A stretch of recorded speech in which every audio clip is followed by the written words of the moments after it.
안녕하세요. 캔들의 신입니다. 먼저 지난 관점을 텔레그램에 올렸던 것 위주로 복기를 해보면 124K부터 내려왔던 파동에서는 한 번의 손절도 없이 100%다 적중을 해서 완벽한 매매라고 할 수 있을 만큼 수익도 많이 났습니다. 근데 저점을 찍은 이후에 제가 숏 포지션을 두 번을 들어가서 두 번은 다 손절 처리가 됐죠. 현재 포지션은 캔들의 신전에서 공유했듯이 105.6에서 1차로 한 30% 정도 지금 들어가 있고 108.6부터 나머지 포지션을 한 70% 정도를 진입하겠다고 말씀을 드렸죠. 여기서 진입하는 포지션은 107K 저점을 뚫는 것을 목표로 가져가는 포지션이기 때문에 만약 올라오게 된다면 평단이 한 107 중반에서 형성이 될 거고 손절을 넉넉하게 잡는다고 가정을 해도 아주 좋은 손익비의 매매가 가능하기 때문에 이렇게 설정을 했습니다. 그래서 지금은 일단 숏 포지션에 물려있는 상태예요. 여기까지 이렇게 100%다 맞췄을 때는 이렇게 맞출 수가 없다. 사기치는 거다. 라는 말도 있었는데 저는 맞춘 건 맞췄다고 투명하게 틀린 건 틀렸다고 투명하게 말씀을 드립니다. 다 맞춘 걸 다 맞췄다고 말씀드린 것 뿐이고 최근에 틀린 것을 틀렸다고 말씀드리는 것 뿐입니다. 여기까지가 제가 운영하는 캔들의 신정과 일반 관점방 텔레그램에서 말씀드렸던 타점 내용이고 지난 영상에서는 관점을 두 가지로 말씀드렸습니다. 여기 저점 107K 저점을 깰 확률이 높지만 여기서 이렇게 깨느냐 아니면 반등해서 깨느냐 두 가지 차이점이 있고 만약 반등을 크게 해서 저점을 깬다면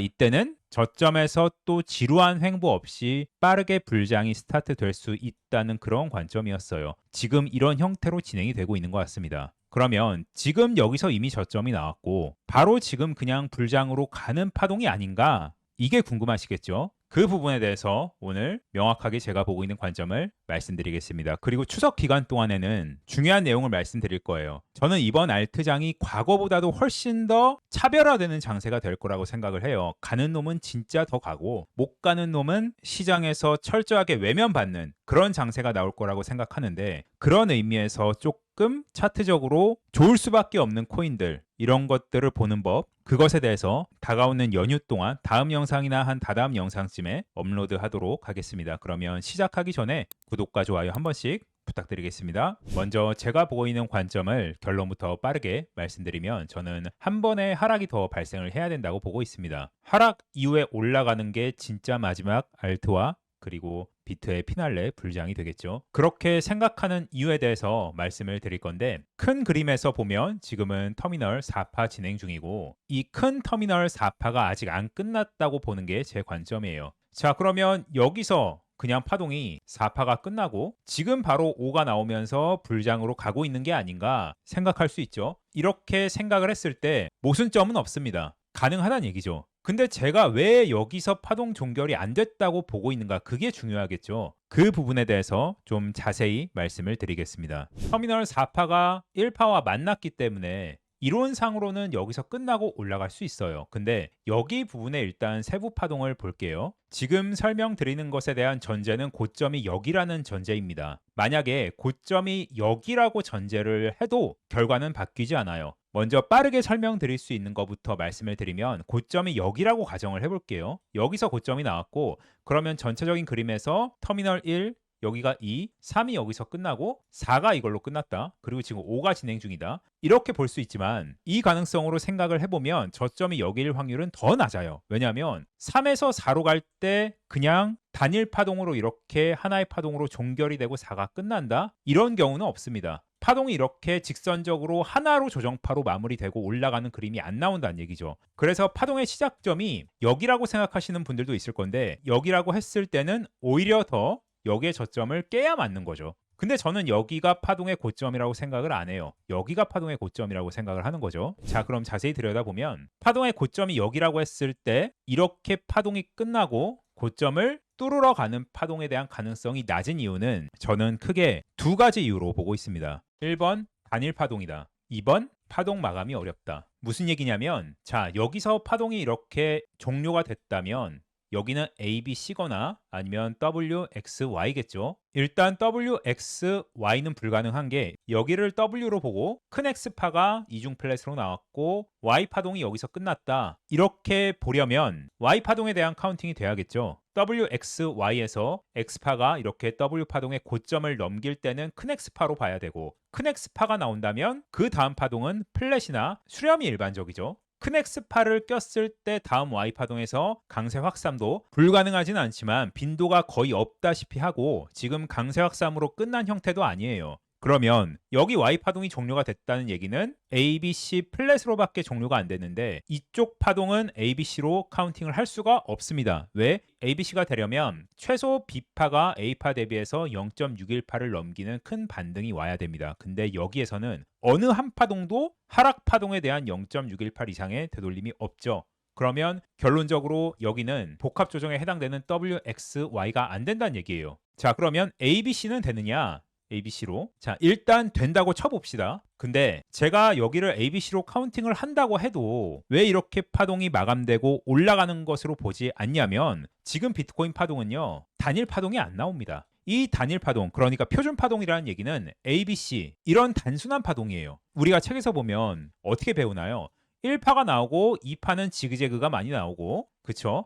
3파, 4파, 5파로 이렇게 간다. 특히 2파에서는 급각 조정이 자주 나오기 때문에 1, 2, 3, 4, 5, ABC 1, 2, 3, 4, 5가 반복이 되는 지그재그가 많다라고 하지만 실제 차트에서 보면 이 2파에서 지그재그는 저는 본 적이 없을 정도로 굉장히 드물다는 얘기죠. 실제로 비트코인 파동에서 형성되는 건 전부 다 그럼 뭡니까? 복합이에요, 복합. 파동이 단순하게 안 나온다는 얘기죠. 우리가 교과서적으로 쉽게 파악할 수 있는 이런 지그재그 파동이 이 복잡한 비트코인 시장에서는 안 나온다는 얘기입니다. 이렇게 쉽게 나오면 얼마나 타점 잡기 쉽겠습니까? 근데 여기에서 그냥 단일 파동으로 ABC로 끝난다? 가능성이 낮다는 얘기죠. 이거는 본인이 직접 카운팅을 해서 노하우를 쌓지 않으면 알 수 없는 부분입니다. 근데 개인적으로 제가 과거 차트를 백테스팅을 했을 때 이렇게 단일 파동으로 딱 마무리가 되고 끝나는 경우는 굉장히 손에 꼽게 드물다는 얘기입니다. 그래서 이 단일 파동으로 파동 마무리되고 올라갈 가능성이 낮다고 보고 있는 게 1번이고 2번은 파동 마감이 어렵다. ABC로 파동이 마감이 되는가가 중요한데 여기는 C파동으로 마감 지을 수 있는 파동은 아니에요. 왜냐하면 ABC에서 C파동은 두 가지죠. 1, 2, 3, 4, 5 임펄스로 나오거나 1, 2, 3, 4, 5 5연장 터미널 1, 2, 3, 4, 5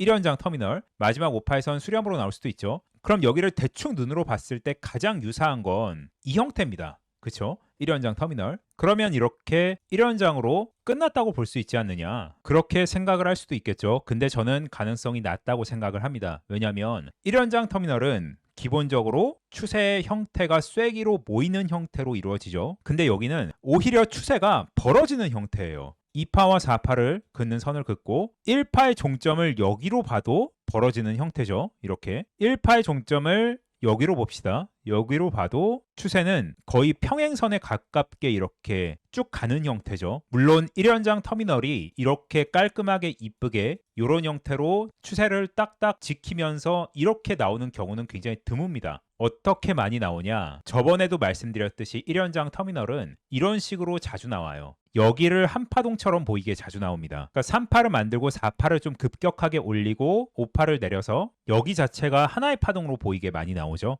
그리고 보통 1파와 3파를 잇는 이 라인을 이렇게 뚫어주죠. 5파가. 지금 나온 형태와 비교를 해보시면 차이가 좀 많이 있어요. 그래서 저는 이렇게 1연장 터미널로 여기서 ABC가 끝나고 올라가는 파동이라고도 생각하지 않지만 이게 ABC가 맞다고 해도 앞에서 말씀드렸던 것처럼 단일 파동 ABC로 전체 메인 4파를 마무리하고 올라가는 경우가 거의 없기 때문에 조금 더 하락을 해서 복합 조정으로 파동을 마무리해야 된다고 보고 있습니다. 자, 그럼 1시간 봉으로 와서 지금 올라가고 있는 파동은 뭐냐? 얘도 복합이에요. 지금 채널 따라서 정직하게 상승하고 있는 복합 조정이고 이 채널 안에서 임펄스와 임펄스가 반복되는 지그재그의 형태가 나왔다면 얘는 고점을 뚫을 수 있는 파동이지만 그런 형태가 아니죠. 지금은 굉장히 지저분한 복합 조정으로 올라가고 있습니다. 그러면 이 파동은 결국 채널 상단을 돌파를 해주기보다는 하단을 먼저 돌파할 가능성이 훨씬 더 크다는 얘기죠. 저는 이 채널 하단을 돌파할 것으로 보고 있어요. 만약 비트코인이 더 크게 올라온다. 돌파를 하는 게 메인 관점이고 이게 저점을 뚫는 것까지가 메인 관점인데 혹시 지금 가격으로부터 4% 가까이 올라온다. 이렇게 되면 저점을 뚫는다는 제 관점은 빗나가는 거고 121.6을 돌파를 하면 이런 식으로 불규칙 플래시를 할지라도 C파가 A파의 저점을 뚫지를 못합니다. 그러면 이런 곳을 찍고 내려온다면 이때부터는 계속 롱만 봐야겠죠. 하지만 제 메인 관점은 거기까지 도달을 못하고 이런 곳에서 파동 마무리가 되고 다시 한번 저점을 뚫는 게 메인 관점이에요. 지금 파동을 살펴보면 여기는 복합 조정이 되게 복잡해요. 저는 세부 파동을 두 가지로 생각을 했었는데 일단 여기까지는 A, B, C고 여기를 작은 X파 올라가는 파동을 A가 나왔고 B가 나왔고 5파 연장 터미널로 올라가고 있다고 해석했습니다. 이렇게 올라가면 지금 3파 대비해서 2.618까지니까 118.6까지가 한계겠죠. 이 카운팅에서 조금 찝찝한 것은 터미널 마지막 5파의 길이가 너무 길죠. 그리고 여기가 그럼 연장 플랫으로 봐야 되는데 연장 플랫은 보통 이렇게 Y 파동에서 단일로 나오기보다는 삼각형 내부 파동에서 나오기 때문에 확률이 조금 떨어진다고 생각을 했어요. 그래서 지금은 여기까지는 동일하지만 다시 한번 플랫으로 복합을 만들고 작은 X파를 다시 한번 끼고 마지막 플랫으로 올라가고 있지 않나 생각을 하고 있습니다. 이렇게 플랫이 3번 반복되는 구조가 흔하지 않지만 지금 이렇게 까다로운 복합 조정을 해석할 수 있는 방법이 제 기준에서는 처음 말씀드린 5연장 터미널과 이렇게 3중으로 올라가는 파동이라고 생각을 해요. 그래서 지금 마지막 파동을 보면 파동 마감이 이렇게 보면 안 됐죠. 마지막 C파에서 1연장 터미널이 나올 확률이 크겠죠. 그러면 고점을 2번 높이거나 한 번 높이고 수렴하는 형태로 빠질 수는 있을 것 같습니다. 제가 보고 있는 두 가지 세부 파동의 공통점은 이렇게 1연장 터미널로 올라가면 당연히 얼마 못 갈 거고 아까 말씀드린 5연장 터미널이 진행 중이라고 해도 얼마 못 가죠. 조금 더 올라온다면 저는 추가로 숏 포지션을 잡을 계획이에요. 만약 파동이 계획대로 흘러간다면 저점을 뚫는 순간부터는 이제 롱을 봐야 되죠. 그럼 내려갔을 때 어디까지 하락을 볼 것인가? 이거는 제가 운영하는 캔들의 신전에는 이미 다 타점을 공유를 해놓은 상태입니다. 관점이 맞아서 하락을 하게 된다면 다음 영상 때 이 부분을 자세히 말씀드리도록 하겠습니다. 네, 그러면 오늘은 여기까지 하겠고 추가적인 관점은 제가 텔레그램에 업로드를 하겠습니다. 그러면 오늘도 시청해 주셔서 너무 감사드립니다.